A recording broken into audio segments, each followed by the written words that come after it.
ہم سے ایکسپیکٹ کیا جائے گا انشاءاللہ. سر عمران خان صاحب سینئر سیاستدان ہیں، سیاسی حل ہونا چاہیے اس مسئلے کا.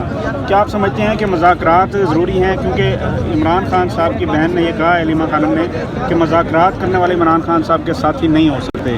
تو سر اس کا حل پھر کیسے نکلے گا اگر مذاکرات نہیں ہوں گے؟ پولیٹیکل لوگ تو مذاکرات کرتے ہیں، سیاست نام ہی ڈائلاگ کا ہے، لیکن جو بہنوں کے ساتھ اس کا رویہ ہے تو یہ نیچرل ہے، یہ کوئی اس میں انہونی بات نہیں ہے. خان صاحب جو اگر ریک کرتے ہیں تو وہ بھی انہونی، جس طرح کا رویہ اس کے ساتھ رکھا جاتا ہے، اس کی پارٹی کے ساتھ اس سے حکومت چینی گئی، اس سے سیڑھی چینی گئی، اس سے نشان چینا گیا.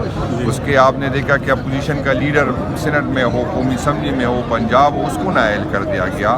تو ان حالات میں تو مذاکرات نہیں ہو سکتے. مذاکرات کے لیے تو حالات بنانے ہیں، اس کا حکومتی رویہ ٹھیک کرنا ہے. اور حکومت اگر مذاکرات کی بات بھی کرے، لیکن جب ماضی سے ہم دیکھتے ہیں کہ حکومت بات کرتی ہے لیکن اختیار اس کے پاس نہیں ہوتا، اور یہی ہم پہ الزام لگتا ہے. ہم کہتے ہیں کہ مذاکرات ان لوگوں کے ساتھ ہونی چاہیے جس کے پاس اختیار ہو.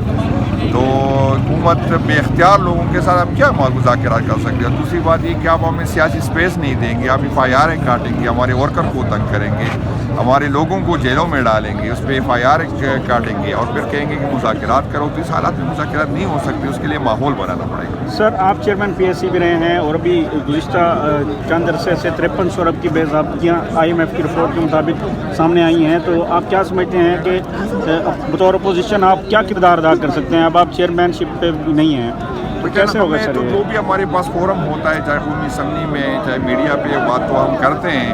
اور اس میں مسئلہ یہ ہے کہ یہ حکومت جن کو لے کے آ گئی ہے، ان کے پاس وہ آپ نے دیکھا کہ پیپر رولز کی جس طرح وائلیشن ہوئی. مجھے صرف آپ بات نہیں کریں، مجھے ہیومن رائٹس پاکستان نے بھی خط بھیجا ہے کہ جو اس حکومت میں پیپر رولز کی وائلیشن ہوگی، اس کی ماضی میں مثال نہیں ہوئی تھی. اور اس کا چیئرمین، لیکن چونکہ مجبوری یہ ہے کہ خان صاحب کے حکم پہ ہم نے سیٹ جوڑی ہے، تو اس کی بھی اس پہ کافی ہے ریزرویشن ہے کہ اس طرح کی کرپشن ہو رہی ہے. اور یہ اصل میں مسئلہ یہ ہے کہ جب لوگوں کو یہ احساس ہو، جو اسمبلی میں آتے ہیں، جو حکومت میں آتے ہیں، کہ یہاں پر ووٹ دینے والا اہم نہیں، ووٹ گننے والا اہم ہے، تو اسی کی وفادار ہے. جیسے پرواہ نہیں پڑتی کہ یار غلط ہو رہا ہے یا صحیح ہو رہا ہے. اور یہ ان لوگوں کے لیے باعث شرم ہے کہ جو لوگ اس کو لے کے آئے، کیونکہ سب کے اشارے اس کی طرف ہے، سب اس کی طرف انگلیاں اٹھا رہے کہ آپ نے اس ملک کے لٹیروں کو ہم پہ مسلط کیا، آپ نے جس نے اس ملک کے وسائل لوٹے تھے، جس پہ نیب کے کیسز تھے، سب کو پتا تھا کہ کس نے کیا کیا اس الیکشن سے پہلے، سیاست سے پہلے اس کی کیا پوزیشن تھی، سیاست کے بعد کیا ہوتی. لیکن بدقسمتی یہ ہے کہ اس ملک کے اسٹیبلشمنٹ نے ہم پہ وہ چور لٹیرے ہم پہ مسلط کیے. ان لوگوں کو ہم پہ مسلط کیا گیا جن کو لوگ مسترد کر چکے تھے، اس کی کرپشن کی وجہ سے، ان کی رویوں کی وجہ سے، اس کی گورنرز کی وجہ سے. تو میں اس پہ افسوس ہی کر سکتا ہوں کہ اسٹیبلشمنٹ نے اس ملک کے ساتھ جو کیا. سر جنگلات کی کٹائی ہو رہی ہے اسلام آباد میں، اور وہاں پہ بلڈنگز کی تعمیرات کا سلسلہ شروع ہے. I-8 سیکٹر شکر پڑیاں، وہ جنگل جو ہے وہ اس کو ختم کر دیا گیا ہے. آپ بھی کمیٹیز کے چیئرمین رہے ہیں، تو کیا سر چیئرمین CDA کے حوالے سے آپ کیا کہیں گے کہ ان کو کیا اقدامات کرنے چاہیے؟ کیونکہ پہلے بھی ماحولیاتی موسمیاتی تبدیلی کا سامنا ہے. نہیں، وہ تو جہاں بھی ہو، چاہے اسلام آباد میں ہو، چاہے KPK میں ہو، چاہے پنجاب میں ہو، جس طرح کہ آپ نے کہ موسمیاتی تبدیلی جو آ رہی ہے وہ ہمارے اپنے اعمال کی وجہ سے، جس طرح ہم نے درختوں کو کاٹا، جس طرح ہم نے بلڈنگیں بنائی، جس طرح ہم نے ایگریکلچر زمین ختم کی، تو اس کو فیڈرل حکومت کو بھی ہو یا صوبائی حکومت سے اس کو سیریس لینا چاہیے. کیونکہ آج آپ دیکھیں کہ کبھی بارشیں بہت زیادہ ہو جاتی ہے، کبھی جو ہے خوشحالی ہوتی ہے، اور یہ سب کچھ اس لیے ہو رہا ہے کہ ہم نے درختوں کو کاٹا. یہ اس لیے جو موسم میں آپ دیکھ رہے ہیں، جو ہماری ہر دفعہ آپ دیکھیں کہ سیلابیں آتی ہے، بارشیں آتی ہے، پھر سوکھ اتنی لمبی جو ہے، پھر خوشحالی آتی ہے، تو اس وجہ سے ہے کہ ہم نے درختوں کو کاٹا.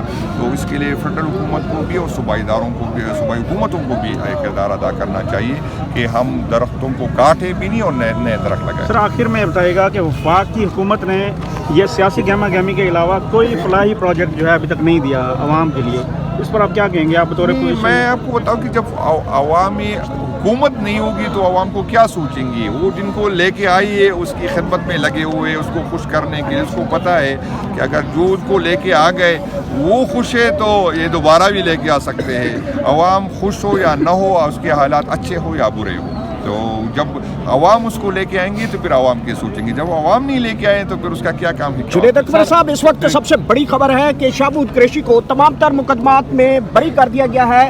اور کب تک اب عمران خان صاحب کا کب تک نمبر آئے گا؟ اور شاہ محمود قریشی کی جو بریت کی گئی ہے تمام تر مقدمات میں، ان کو رہا کرنے کا حکم ملا ہے، اس فیصلے کو کس نظر سے دیکھتے ہیں؟ نہیں، میں تو اس کو اچھی نظر سے دیکھتا ہوں. شاہ محمود صاحب تو اس ایف آئی آروں میں تھے بھی نہیں، وہ تو کراچی میں تھے اس ٹائم. تو اچھی بات ہے. جو غلط سزائیں دی گئی میں اس کی مذمت کرتا ہوں. باقی جس طرح شاہ محمود صاحب بری ہوئے ہیں، اس طرح باقیوں کو بری ہونا چاہیے. اور بہت اچھی بات ہے. ہمیں ایک رہنما کی ضرورت ہے جو ہمیں گائیڈ کرے، جو ہماری رہنمائی کرے. شاہ صاحب نے خان کے لیے، پارٹی کے لیے جو قربانی دی ہے، خان صاحب کے شاہ صاحب خان صاحب کے ساتھ جڑے تھے، کڑے ہیں، اور ہر قسم افر کو ریجیکٹ کی. میری تو خواہش ہوگی کہ بہت جلدی وہ نکلے اور ہمیں لے کریں. اچھا یہ بتائیے گا، انہیں